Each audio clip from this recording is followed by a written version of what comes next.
All right, so hello everyone. It's my great pleasure to introduce our first keynote speaker for Philosophy of Computer Games 2018, and that's Christopher Bartel.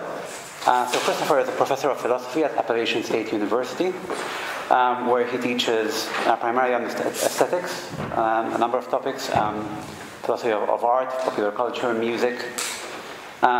These reflect his research interests in video games, but also philosophy of music, nature of fiction, virtual ethics. Am I getting that right? Sure. Yeah, excellent. All right. His current projects include work on the ontology of musical works and on the ethics of video games. And I will leave it at that. Yeah, Christopher.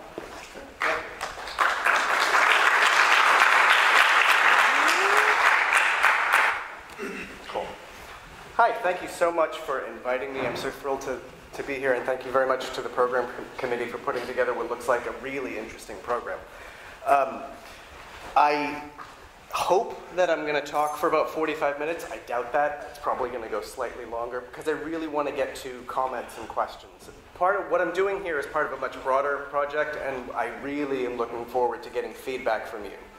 I got into philosophy because I really like conversations, and that means I need to shut up and listen often. So if we don't get to your question by the time my session is ended, please stop me anytime and let me know what you're thinking, because I would love to talk. The question that I'm interested in is whether there's anything wrong with me, the player, doing immoral things in a game. I'm not really interested in whether there's anything morally wrong with game designers creating content that people judge to be immoral for whatever reason. I'm more interested in me, the player. Am I somehow culpable? Can I be held responsible for the things that I do in games? I'm interested in whether there is such a thing as player responsibility, or if that's just some weird fantasy of mine. So the question I want to ask is it morally wrong for players to enact violent or immoral acts in video games? That's kind of the easy, quick way of asking the question. I actually don't like that way of putting it, because that kind of invites a yes-no answer. I think it's more interesting to ask it like this. Under what conditions would it be morally wrong to do bad things in a game? And that invites a little bit broader range of answers, I think. There are two general ways that you could approach this. One is you could just say, no, can't be anything wrong with doing whatever you do in a game because for whatever reason that you fill in. That is a view that I would call amoralism. It's the idea that there's just morality doesn't have anything to do with this at all. So in that case, the answer is never. Under what conditions is it wrong to do something in the game? The answer is never. There could never be wrong to do something because it's just a representation or because it's whatever. And opposed to that, I would call the other view ethicism, that under some conditions, it might be. The trick with ethicism is that you then have to spell out, well, what are those conditions? When is it wrong and why is it wrong? Ethicism gets a bad rap, unfortunately. I'm going to defend ethicism because this is a keynote address. I should do something outlandish so that you have something to talk about. Ethicism gets a bad reputation. I think because so many people associate it with, like, uptight Puritanism or something like that. To be clear, it's not all violence or all bad things in games that I think we should be worried about. I don't really care about kicking turtles in Super Mario Brothers. That's not problematic, I think. But I still think that there are under some conditions, it can be wrong to do something bad in a game, to do something violent or do something immoral in a game. So the first thing I want to do in my presentation is talk a little bit about amoralism and the kind of ideas that motivate amoralism and why you shouldn't believe them. And instead, you should believe me. You should be an ethicist. And then second, what I want to do is answer the main questions that the main problems for ethicism. When is it wrong and why? Before I get to that, I just want to mention not all violence is all that interesting, I think. Some of it I ignore. Some of it isn't particularly worrisome, I think. But the kinds of violence that I am interested in, they're very limited, but they're still very, very common, and I'm sure we can recognize them very commonly. The cases I'm interested in satisfy three main conditions. The first thing is that I'm interested in violence when we're talking about single-player games. The reason why is because I suspect that if we ask the question, is there anything wrong with doing bad things in a game? If we're talking about multiplayer games, that invites another layer of analysis that I just kind of don't want to get to. Like, you could argue that it's bad for me to do certain things in a multiplayer game because of some relationship that I have to the other player. Like, at a certain point, maybe the things that I do in a game are not very sportsmanly, or maybe they're not, I don't know, I have some kind of duty to this other player to respect them or something like that. That's all fascinating, but I don't want to get into that. I want to just focus on what I think is the harder challenge. What about single-player games, where there's nobody else involved? It's just me alone in my room playing a game. How could I do anything wrong when there's nobody else involved in this? So the first thing, the kinds of violence I'm talking about are single-player games. Second, it would be the kind of violence where the thing that is represented in the game, if I were to do that in real life, that would be immoral.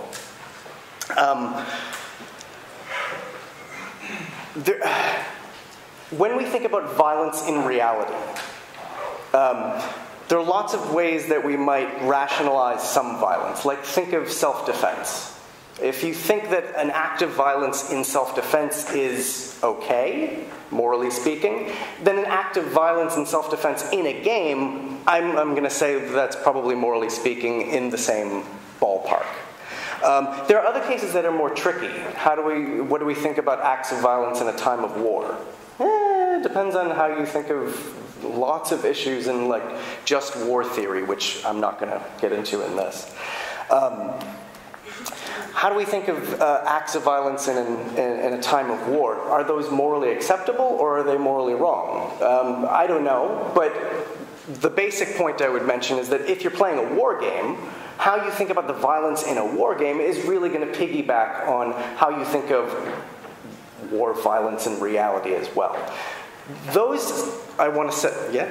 I'm just worried that, do you have some sort of empirical study to prove that? Because I kill people a lot in games, but I don't like it. It's just in real life. I have some empirical evidence that kind of points in this direction, but not much that I want to talk about right now because it's not terribly interesting yet. But we'll talk later. To be clear, I kill lots of things in games too. And I often wonder, am I a sociopath? Or is this okay or what? But that's what motivated my talk. The thing that I'm interested in is that there are clear cases where what I'm doing in a game, if it were done in reality, would obviously be immoral. If you're playing Grand Theft Auto and running over pedestrians, clearly this is a bad idea in reality. And so what I'm representing in a game is something that I would never do in reality, but I happily, gleefully do when I play a game. So that's the second condition. The third are acts that are performed voluntarily. In many games, we're often coerced into violence. We often have no choice. If you want to play the game, you have to do this thing. If you want to make progress onto the next level, if you want to level up, or whatever, you have to do this thing. There are lots of little subtle ways that we're coerced into doing violent things. If it's just getting some loot, if it's just getting some experience, if it's fill in the gap. There are lots of ways that we're coerced. And yet, there are also these interesting cases where I willingly, gleefully, happily perform acts of violence for absolutely no reason in the game. The game doesn't give me a reason to do it. I do it because I want it done. Those are the cases of voluntary violence that I'm interested in. So an example would be Red Dead Redemption. You hog tie civilians and leave them on the railroad tracks to watch trains run them over. It didn't occur to me to do that until a friend pointed out to me that you could do that, and of course I ran right home and tried, because why not?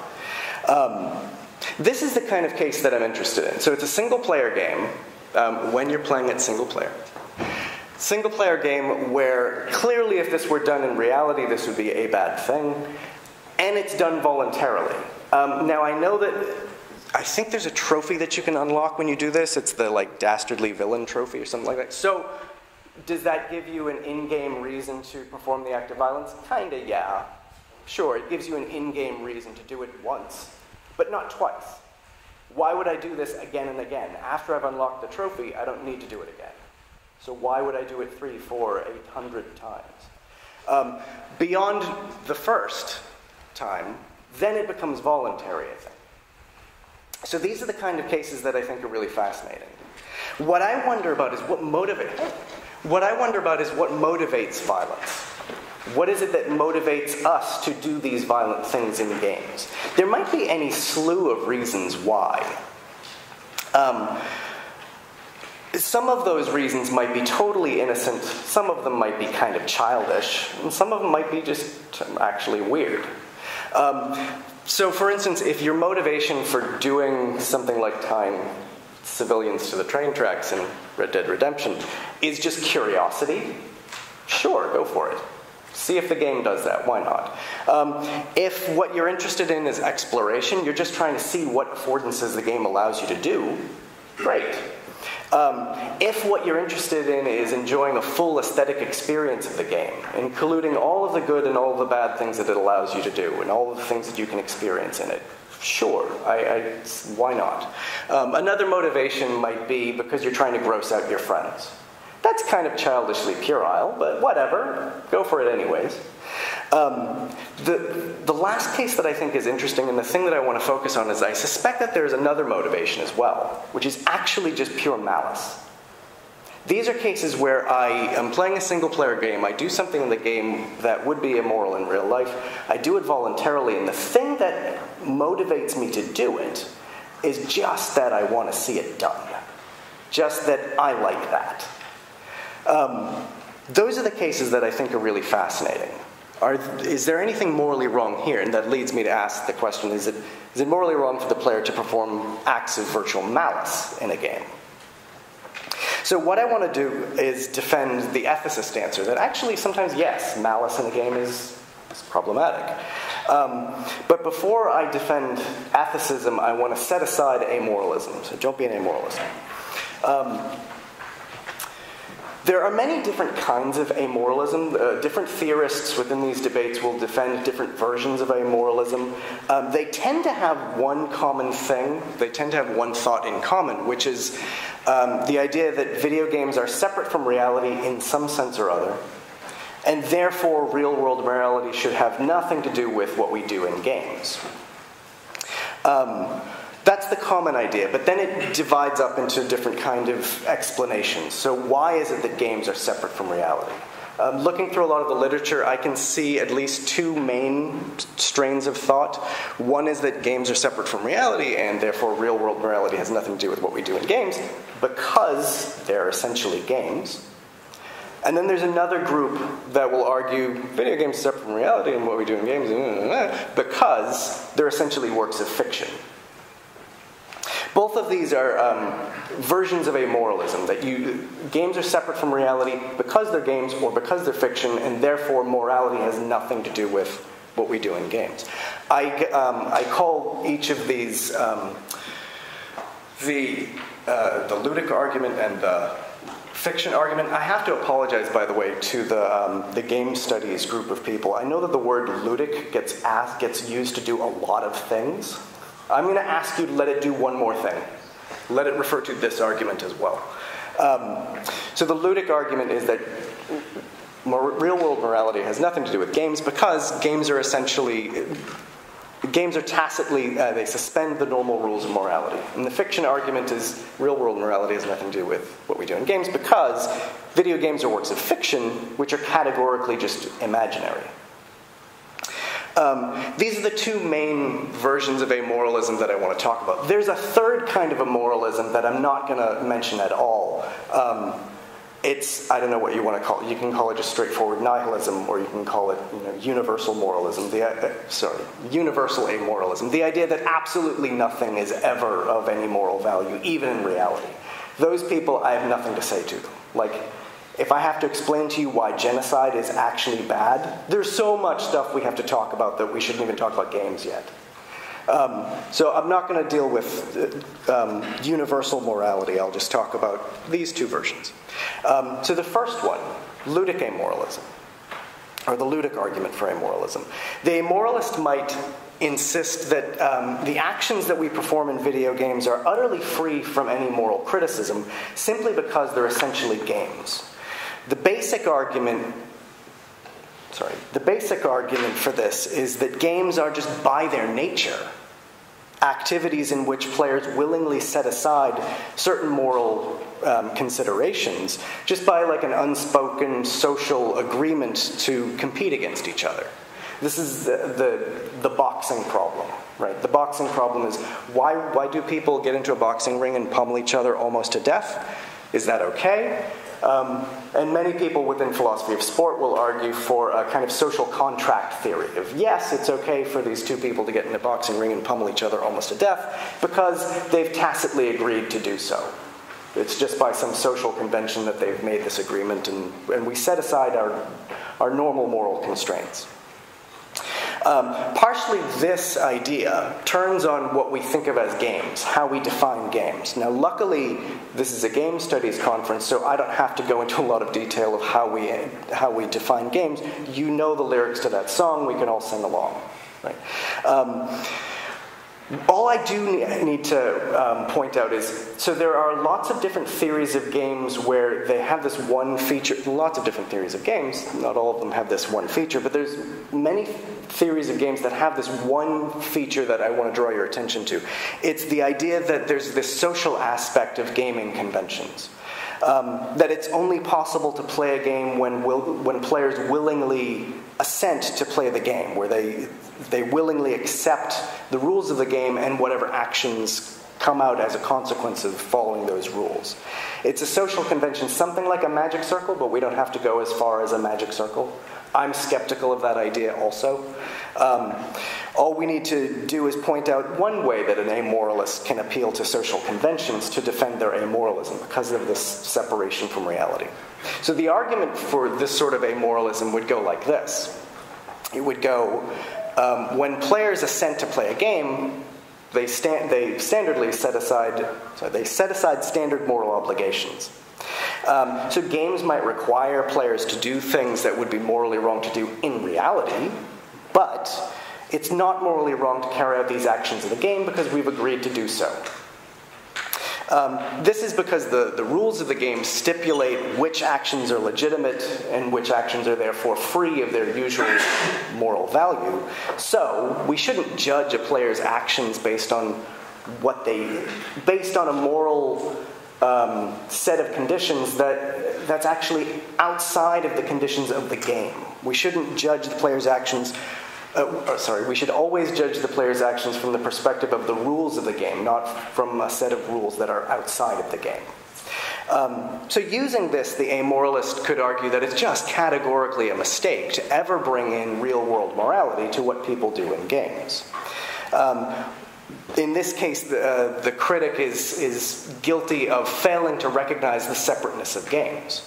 One person who appeals to this idea is Gary Young. He doesn't full-blown defend amoralism. What he defends is this complex psychological theory that all we have to do is psychologically manage our response to games.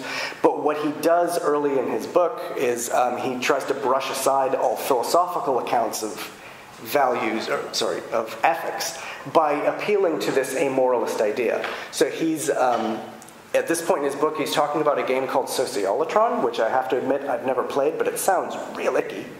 And he says of things that happen in this game, within the space in which the virtual interaction occurs, the gamer would be unjustified in claiming that whatever interaction it is morally wrong. For to do so would be to import a system of morality from outside that space. What he's appealing to is that separateness of games, because they're essentially games. This defense, I think, is entirely plausible. It's a very rational defense. Ludic amoralism sounds great. And it gains a lot of support from the observation that players are normally conscious of what different moral requirements are required in different games. And they're always conscious of when they play the game, they go back to their normal moral life and don't do what they do in games in reality. Despite that, I don't think this version of amoralism is a very good idea. It's not to me, very convincing argument. To reject ludic amoralism, we don't need to reject the separateness of games. We don't need to go through a whole new definition of games or anything like that. We don't need to question the conventionality of in-game behaviors. I think all we have to do is just recognize that social conventions have limits. It's certainly true that players typically, when they play a game, agree to abide by the rules and enter into a kind of social contract to abide by those rules. But that doesn't make entering into the social contract itself morally right. The trick with this kind of amoralism is that we should remember, yes, it might be a social convention, but social conventions are not morally self-justifying. Think of all of the social conventions that you possibly can.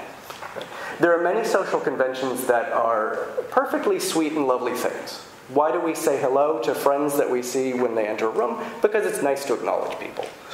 There are other social conventions that are kind of meaningless and harmless and we don't worry much about. And yet there are other social conventions that we know are deeply oppressive, are deeply unjust, are deeply unfair. And those are the social conventions we try to work against. At least I hope so. So the fact that some practice is conventional within one's culture doesn't thereby morally justify it already. It doesn't ensure that no harm is caused, or that what happens is perfectly fair and just. And this is true of some games as well. The fact that certain moral obligations are suspended by the conventions within some games doesn't thereby justify the moral suspension. Of course some games are governed by tacit social conventions, of course they are, sure. But appealing to the willingness of players to assent to the gameplay by this tacit social convention doesn't by itself justify it. So I think for that reason, ludic amoralism is not very convincing. So let me move on to the fiction argument. This one is pretty straightforward one. Ultimately, video games are just works of fiction. What happens in a game might be shocking, it might be difficult to watch, it might make you uncomfortable, and yet it's just a fictional representation. There's nothing to worry about because the characters and events depicted in video games have the same metaphysical status as people and things represented in paintings. And there's nothing standardly morally wrong with paintings. If there were, then most of the paintings of Western art would be problematic. Of course, there are differences between paintings and video games. Video games move, they have sound, they're interactive, and yet what those things do is they increase a sense of realism, and yet the fictive amoralist would insist, no matter how realistic it might seem, no amount of realism can collapse the distinction between fiction and reality. So the amoralist might claim that there's nothing morally right or morally wrong with playing a video game because ultimately it's just the play of make-believe. The fiction argument is quite a powerful one, and it's largely due to its intuitive appeal. So, for example, one person who defends something like the fiction argument is Gert Gooskens, and I apologize if I butchered the pronunciation of his name. I'm going to go with Gooskens. So he draws on the work of phenomenological philosophers like Husserl and draws attention to this notion of the image consciousness, that when you're playing a game, all you're interacting with are images. When I'm playing Grand Theft Auto 4 and Niko Bellic drives his car into a load of pedestrians, it's just an image of a car. It's not a real car, it's just an image of a car. They're not real people, they're just images of people. I don't actually see a car when I play a game, but I have this complex psychological experience as if I see a car. So when I'm playing the game, I'm always conscious of this. I have this consciousness that this is just an image. I kind of keep this consciousness in the forefront, or at some point, my mind. So what the player recognizes is that there's an image subject, which is whatever the image represents. In this case, it would be a car. And then there's the image object. It's a digital representation on the screen. The object itself is nothing more than pixels, you could say. So it's a game car. It would be wrong for me in reality to run over pedestrians in my car, sure, but it's not wrong for me to represent running over game pedestrians in a game car. So according to Gooskens, this kind of image consciousness should free us from any kind of moral responsibility.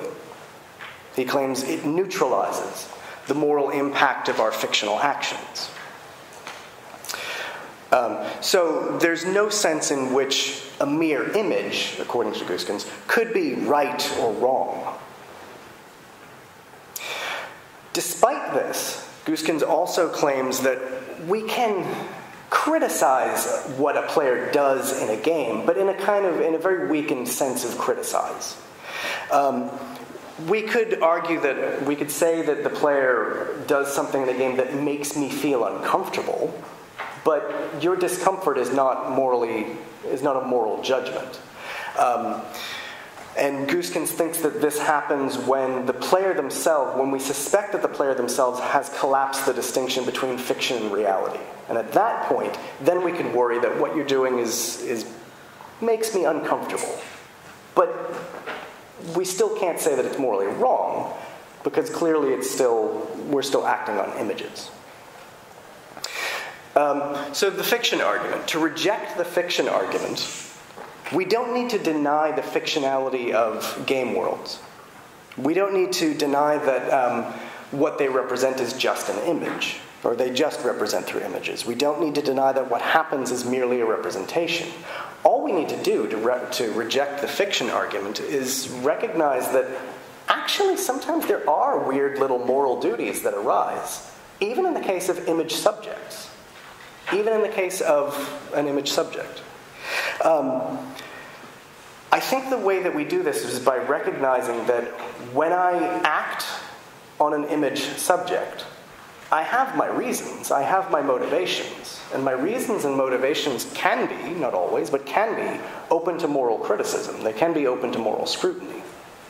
So think of this. Imagine that I have a photograph of my grandfather. The photograph of the grandfather is actually Gooskens' example, so I'll work with his example. Imagine that I have a photograph of my grandfather. The image object is just this glossy piece of paper, and the image subject is the representation of my grandfather. I have an experience as if I see him, but I'm always conscious that this is just a glossy piece of paper. So now imagine this. Imagine that I burn the photograph of my grandfather. Why did I do it? What motivated me to burn the photograph of my grandfather? Does burning that photograph mean something to me? What would motivate that action? There might be completely innocent motivations for why I would burn a photograph of my grandfather. Maybe I have a whole bunch of old photographs that I don't want anymore, and nobody in my family wants them. I want to get rid of these things, so I just burn them. Not the best way to get rid of photographs, but whatever, I could do that. And you wouldn't think that I've done anything necessarily morally wrong, because all I've done is burn a bunch of glossy paper. And there's nothing morally wrong with that. But what if that wasn't the case? What if I burned the picture of my grandfather because I hated him? I don't actually, it's just an example, but suppose I burned the photograph of my grandfather because I harbor some deep hatred of him. My actions are directed towards an image object, but my motivations are directed towards the subject. It's not that I have something against glossy pieces of paper, that I burn those anytime I find them, but I specifically wanted to burn his photograph because I wanted to attack him. In that case, it seems to me anyways, that my action is really potent with meaning. That I'm not just burning any old photograph, I'm attacking him. And then you could ask about my reasons.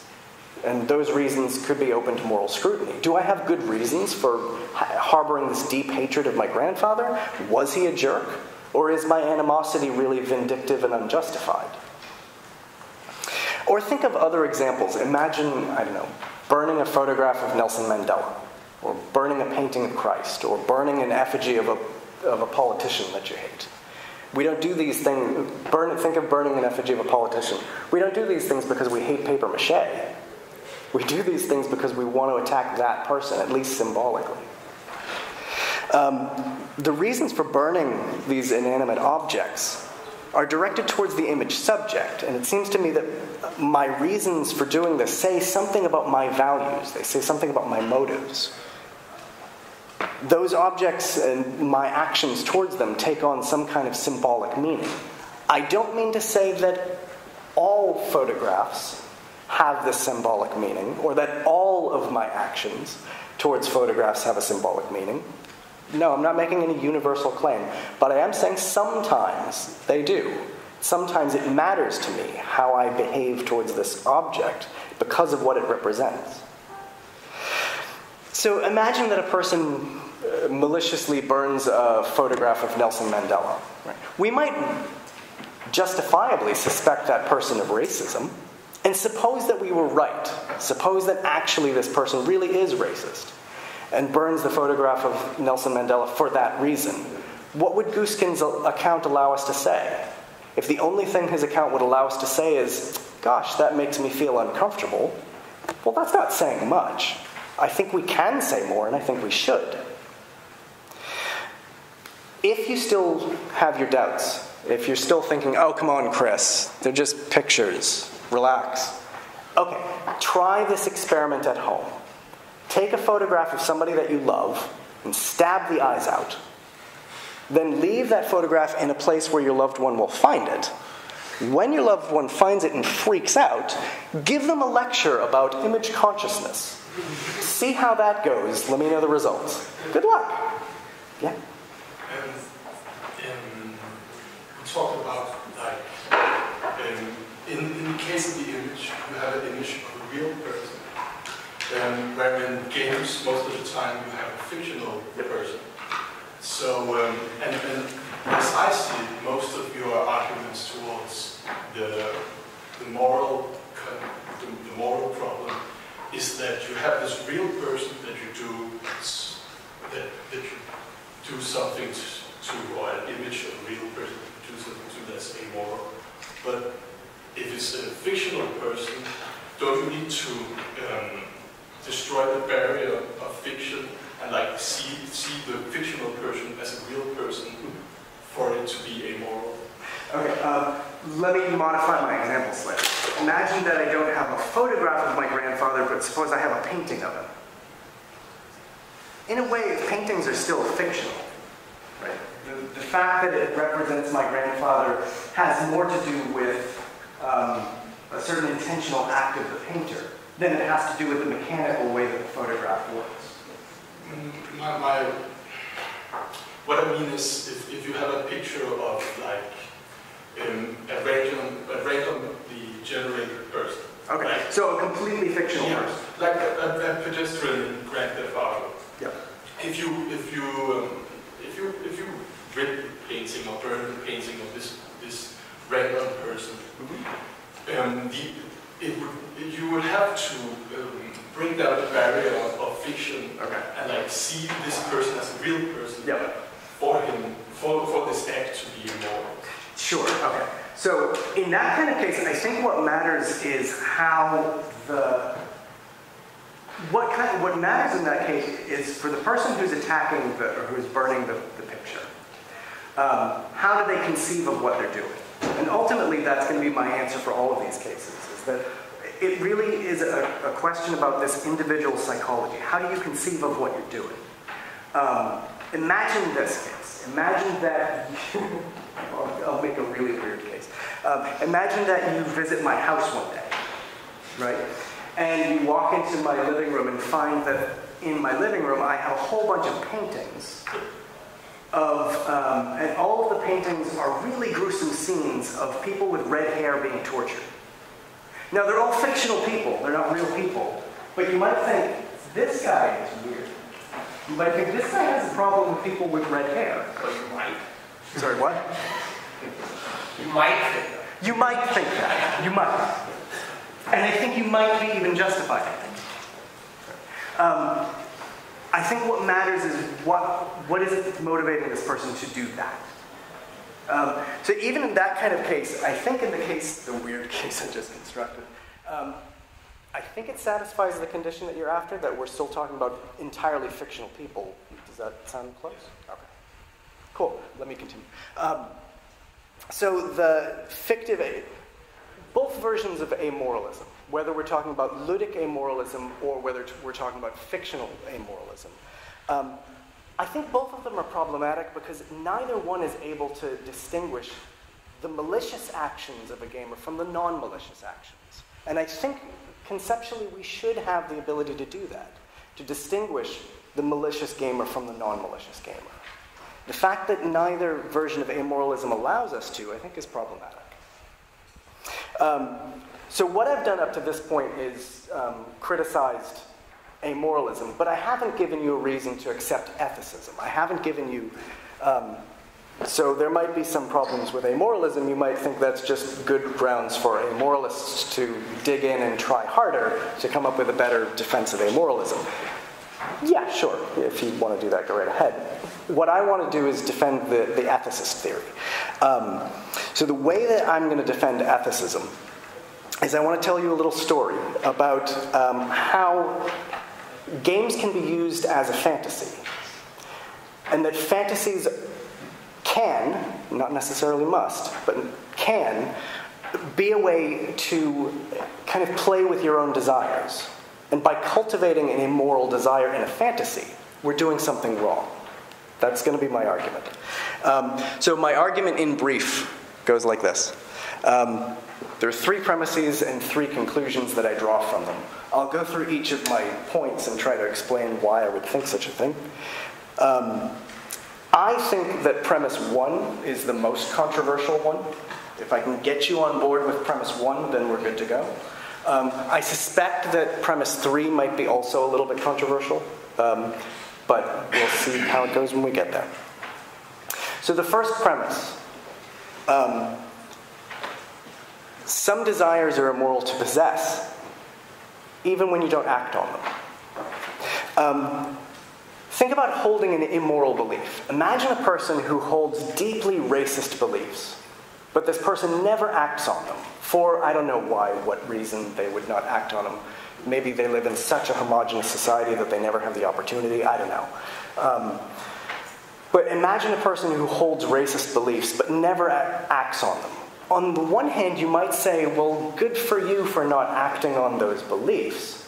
But I would say, wouldn't it be even better if you didn't have those beliefs in the first place? Wouldn't it be morally you'd be better off not having those beliefs? And I think the same would be true of desires. Suppose I desire something deeply immoral, but I never act on it because I know it would be wrong. You might pat me on the back and say, good job, Chris, for not acting on that immoral desire. But you might also back up and say, well, wouldn't it be even better for him, morally speaking, if he didn't have that desire in the first place? How would we motivate that thought, that desires can be immoral to possess, even when we don't act on them? Different moral theories might have a different way of approaching these. If you are a consequentialist, you might have to approach this idea by telling a story about how possessing an immoral desire is going to increase your likelihood of acting on it. And so you shouldn't possess immoral desires for that reason, I guess. If you were a Kantian, if you followed the deontology theory, I think you'd have a really hard time explaining this. Maybe, I don't know, but I think you'd have a hard time explaining this. I think you'd have to come up with some story about how possessing immoral desires conflicts with your acting out of goodwill, I guess. I don't know. The way that I approach this is by using the virtue ethics theory. Virtue ethics, which goes back to Aristotle, is this idea that why do we bother living an ethical life? According to Aristotle, we live an ethical life not because it's good for it happens to be good for other people, yes, but it's also good for us. It's good for me, the individual, to live an ethical life, because by living an ethical life, I achieve what he calls eudaimonia. That word gets translated lots of different ways. Some people translate it as this deep sense of satisfaction, Others translate it as a sense of fulfillment. Others will translate it as well-being. The simplest translation would be it's happiness. Here, in appealing to virtue ethics, if you already are a virtue ethicist, then yay, I don't have to talk you into going on the virtue ethics tour with me. But if you're not, and I have to convince you that you should take virtue ethics seriously, I really think, like, the simple version of virtue ethics, you only need two things. All you really need to take from this theory, if you don't want to be a full-blown Aristotelian, all you need to take from it is first the idea that questions about how to live a good life are ethical questions. And then secondly, happiness itself is one of the things that makes life worth living. It's one of the things that is worthwhile to pursue. It's one thing that can make a life good. If you're willing to go with those two really simple thoughts, questions of what makes life good are the business of ethics, and happiness is a worthwhile thing to pursue, then I think I can explain to you why some desires would be immoral to possess, even when you don't act on them. Desires are the kinds of things that they have a strong phenomenology. We don't just intellectually recognize desires, but we feel them. They have a feeling for us. They motivate us to do things. When I have a desire and I don't act on it, that's a really hard thing to do. I have to actively suppress those desires that I don't want to act on. Sometimes I'm really good at it, sometimes I'm really not very good at it, but desires that I don't want to act on, I have to suppress. And as I said, they have a strong phenomenology. It feels a certain way to have a desire. To have to suppress that desire can be really dissatisfying. I feel like I'm a dissatisfied person because my desires are not met. I have to suppress these things all the time.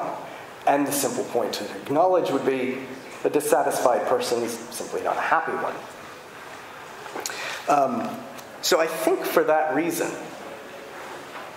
there's some reason to accept the idea desires can be a bad thing to have, even when you don't act on them, at least some desires.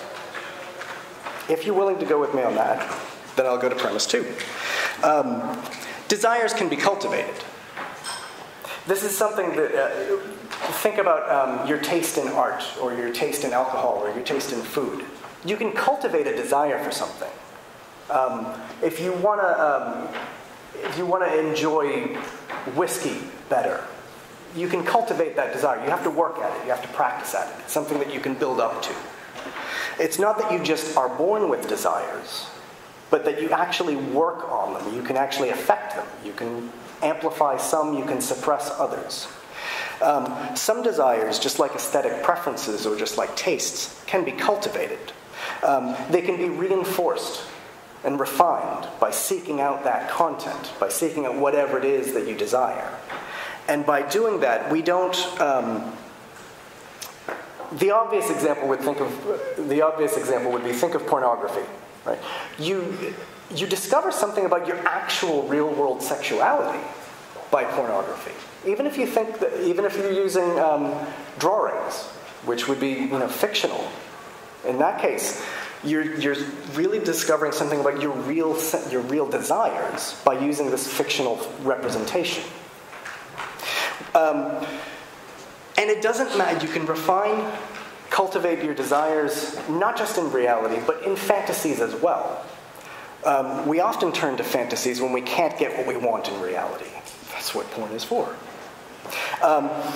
It's a very common thought. People will often say, but wait a minute, don't we, when I play a game, I commit I go on a killing spree in Grand Theft Auto because I'm just blowing off steam, because I'm just purging myself of this desire. I'm just trying to get rid of this thought. But stop for a minute and think of what that means. What does it mean to purge a desire? Do I really just get rid of it? I no longer have this desire anymore. Spoiler alert, that's not how porn works. If what you mean by purging a desire is that you burn off your immediate need to pursue that thing, totally fine, I'm on board with you with that. But if what you mean by purging a desire is that, boom, I don't have the desire anymore, it's gone, I don't think that's how it actually works. We don't rid ourselves of desires. What we do is we can cultivate them, we can refine them, we can perfect them, we can reinforce them. So we should be careful what we desire, even if it's in fiction. If you've gone with me so far, if you've accepted premise 1 and premise 2, then I think there's a conclusion we can pull out of that.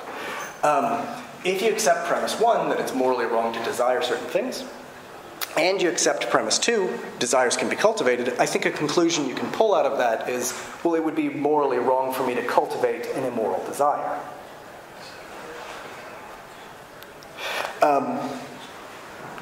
So my third premise, video games can be used as a prop in a fantasy. This is an idea that Kendall Walton makes a big deal out of. I'm not a full-blown Waltonian. I have my doubts about whether his account of fiction fully works, but we don't need to, that's a deep level of detail we don't need to worry deeply about.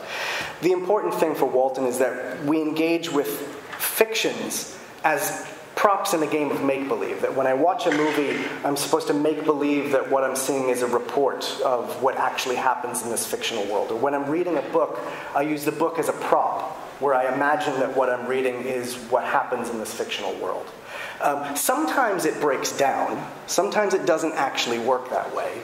Like when I'm playing a game and I lose the battle, I just go back to an earlier save point and do it again, because I tell myself, that's not how the story goes. It goes like this instead. So I refuse to imagine what I see in the game, and I go back and try it again. The important thing for this is that works of fiction can guide our imaginative fantasies. And video games can do that too. They're not uniquely responsible for this, but they're particularly effective for this. Now, I want to back up just a little bit to say one thing about Walton's theory, just so that we're clear. I don't mean to say that all video games are works of fiction. That's a terrible idea. Of course not all video games are works of fiction. Think of Tetris. I don't know what I'm supposed to be imagining there, right? Thinking of it as a fiction is not terribly helpful. And I don't mean to say that the best way to understand video games is to think of them as works of fiction. Well, no. Some players don't really care about the fiction. Some players just care about the competition. And yet, the thing I want to pull back to is that, but sometimes they really do care about the fiction. Sometimes it matters so deeply to them what the fiction is. Insofar as one is engaged in the fiction, then we can tell a kind of Kendall Walton story about how the fiction can act for me as a prop in this imaginative fantasy. So if you've gone with me this far, then another conclusion that I think we can pull out of this. If you accept premise 2, desires can be cultivated in fantasies, and you've accepted premise 3, video games can act as a prop for one's fantasies, then a second conclusion would be video games can be used to cultivate desires. And if you accept all that, here's my final grand conclusion, that it can be morally wrong to perform something in a game when doing so is to serve to cultivate an immoral desire. So, if you accepted conclusion 1, it's morally wrong to cultivate immoral desires, and you've accepted conclusion 2, video games can be used to cultivate desires, then my third conclusion, my last one, it's morally wrong to cultivate an immoral desire through playing a video game. So let me give you one example. Remember this one. It's an old game, right? It's 9 years old. So there's no way that I can spoil this one for you. So at this point in the game, this is a really early point in the game, where you're playing as a CIA operative and you have to infiltrate this terrorist cell, and one of the things that the terrorist cell does is they massacre a whole bunch of civilians at the airport. And the player has to go along with this. The player, you can't stop them. You can fire your gun up into the air. You don't have to kill the civilians, but you can if you want to. It doesn't really matter. For most of us, I'm not saying that there's anything morally wrong when we do this. For most of us. If what you do is you play the game and you're really you don't care that much about the fiction, really what you care about is the competition, you're not really engaging with the fiction. This isn't functioning as a fantasy for you. You're good to go. If, on the other hand, you are engaging with the fiction and when you play the scene, maybe you're disgusted, maybe you're uncomfortable, maybe you realize the complexities of war, or whatever it is that you're supposed to realize when you play the scene, you're good to go too. But imagine the malicious player who plays this scene repeatedly. They play through the scene, then they stop the game and restart it just to play through the scene again, just over and over again, because this is what they really want to see. That player freaks me out. And I think we should have the conceptual resources to be able to say, actually that player is doing something weird and wrong here. Not just that it makes me uncomfortable, but that this actually gets to the level of moral wrongness. You shouldn't try to cultivate a desire like that. That's a kind of desire you shouldn't try to cultivate. So that is my argument. I would love to know what you think. Thank you very much.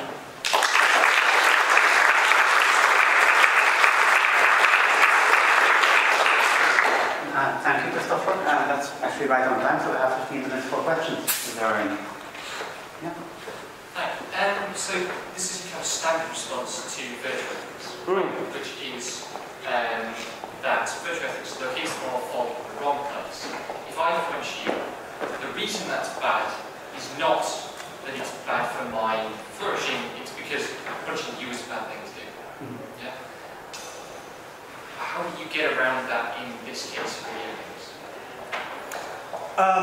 Well, I mean, video games are particularly interesting, and I think we care about and are interested in the problem of games because when I direct my character to punch something in the game, nobody's harmed at all, right? I think the standard moral, the other two big moral theories, like consequentialism and deontology, suffer deeply when we talk about single-player games because if their focus is the wrongness I do to this other thing, there is no... In that point, you may as well agree with Goostins that nobody is harmed here, so nothing of moral consequence can arise. It seems to me that virtue ethics is the only one that can say, actually, there's a wrongness that I'm doing to myself. So you're asking, thanks so much for that, you're asking me a deeper question about how do I resolve the broader problem of virtue ethics. Can we talk about that? Thank you. Yeah, thanks. I agree with all your premises and conclusions. I just wonder if you'd agree that there could be maybe a further distinction in conclusion number 3, because it sounds the way it's formulated like it's agnostic on whether or not the player realizes that they're cultivating the moral desire and intends to cultivate that desire. Because I like the example of the dastardly villain in Red Dead Redemption. Yep. You might do it 2, 3, 4 times thinking that's just a bit of fun or whatever. Yeah. And then for me, at least, that's a thresholdy kind of moment where you realise that even though you haven't intended to cultivate the moral desire, you have been doing it, and I don't know, it relates to the whole kind of psychological side of things. Anderson Cushman's general aggression model, I think. Yeah. It's consistent with everything you said. Yeah. I didn't want to get into intentions because they freak me out. But you're absolutely right. Like, you could go a bit deeper into that. I didn't want to go into intentions because it does seem plausible to me, though I don't know what more I would say. It does seem plausible to me that often when I act, and I guess we're getting into a whole bunch of philosophy of action stuff, when I act, I'm not always fully conscious of what motivates my actions. I might think that I'm acting on very good reasons that I intellectually thought of, when in fact I'm really acting on desires. My reasons are not always psychologically open to me in a first-person sense, which is why I didn't put anything about intentions or anything like that into my account, because it seems to me entirely plausible that I could be blind to my own, what I in fact desire. Thank you. Andreas? Yeah, great. I don't think this is going to work. I think this is sort of piggybacking on the previous questions. As far as I hear it, you're mixing up a little bit virtue ethics and consequentialism, because you're talking about the consequences for the individual that's suppressing the desire. And I think that what there might be going on there is that there's a kind of question in there that does say I cultivated the side that you think is wrong or somebody else thinks is wrong. So there's a kind of social conventional package around this. But I don't think that my racist misogyny is wrong, so I don't really need to suppress it, and I don't feel bad So, don't you have to switch in a way to virtue ethics or something else, or perhaps there seems to me to be some version of consequentialism hiding in there? Yeah. Either consequences for me or for someone else. Yeah, so it sounds like you have two questions here. One question is that, sorry? Tons of them.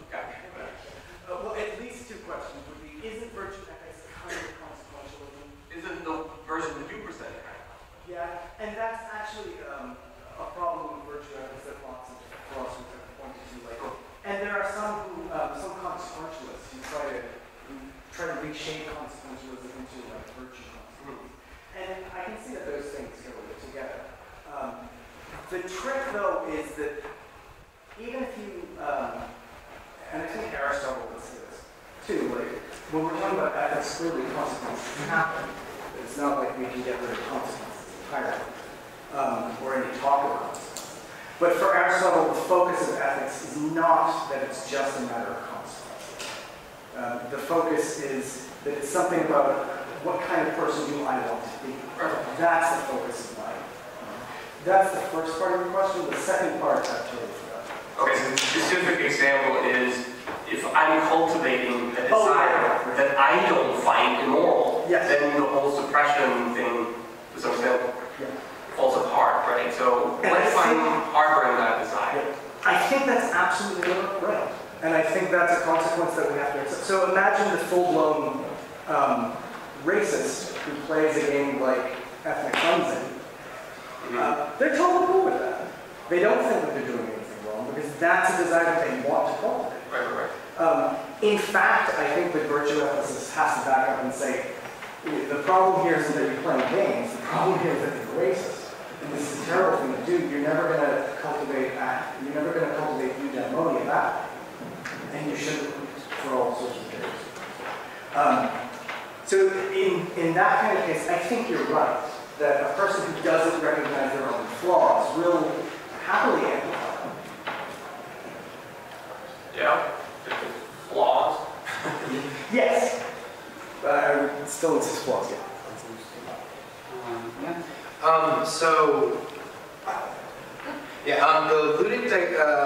The ludic idea and the fictive idea, I think, is broken up along the lines of like multiplayer games versus single-player games. A very common defense when someone gets upset about like dying in a first-person shooter is, hey man, it's just a game, you don't have to be upset about it. Versus like if I let Ashley die again and again and again until dawn, I don't have to feel bad because I can say it's fictive. But my question specifically for fictive games is that all of your examples regarding why something should be wrong is because I'm taking pleasure in cruelty.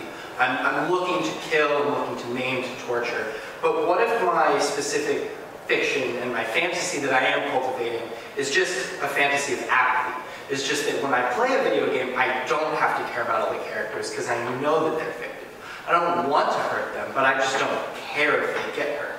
Is that still immoral to cultivate specific pointed apathy? Or do I have to want to hurt people? That's a good question. I think that question will reduce down to whether cultivating apathy itself would be immoral. Well, in virtue ethics, it is. In virtue ethics, clearly it is. Yeah. I think that's how you have to go. What is it that you're trying to cultivate? Is this desire that you ought to cultivate or ought not to on a virtue ethics? Because it's going to lead you to Eudaimonia. Okay. Thank you. Good to see you, buddy. Yeah. If we find the moral wrong not in the game itself, but in the fantasy you indulge in, fantasy of cruelty and hatred, it seems to me it has nothing to do with games. So, is there anything unique to video games? Because the way you put it, it seems to me it works the same whether you indulge in hateful fantasy by watching torture porn or just imagining things like daydreaming playing a video game. Is there anything different to video games? That's a great question. I was terrified that somebody would ask me that question. Actually, I'm going to say no. I wonder if, and this is part of research that I would like to continue doing, is there something about video games themselves that are uniquely problematic in this respect? At this point, I'm not really sure, and it doesn't really bother me. one way that I might defend this idea is that it has the virtue of being generalizable to other cases. But you're absolutely right. I mean, you could bracket out, so premise 3, video games can be used as proper as one thing. You can bracket out video games and put lots of things in there. And they'll limit you. Yeah, lots of them. If somebody is using torture porn as a way to fantasize about something that they ought not to fantasize about, sure, that's fine. It has the virtue of generalizability.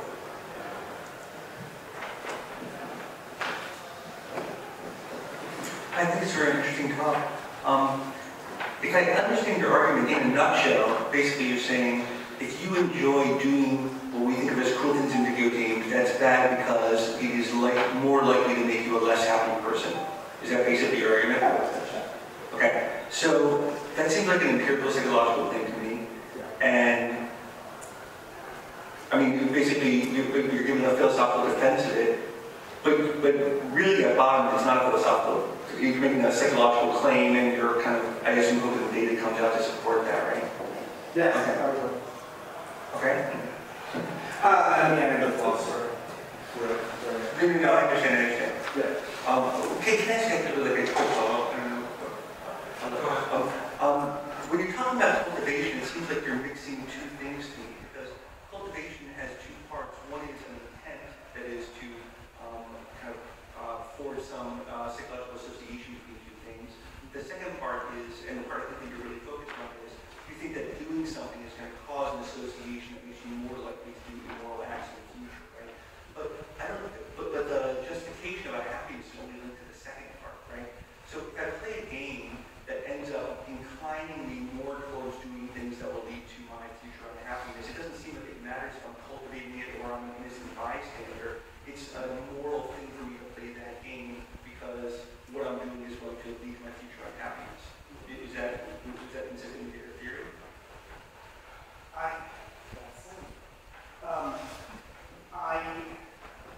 I think here again we're getting into issues of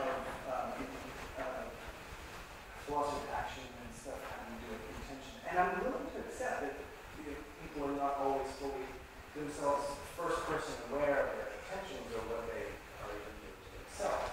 And I'm fine with that. One small thing about just the way to ask your question that I want to get back to is I'm not so much worried about how my behavior impacts my real-world actions. Like the way you put it was something about that it will cause me to act something bad. I'm willing to accept the idea that there are desires I possess that I'm constantly suppressing and I never act on. And those are the things that I think are interesting. That's not really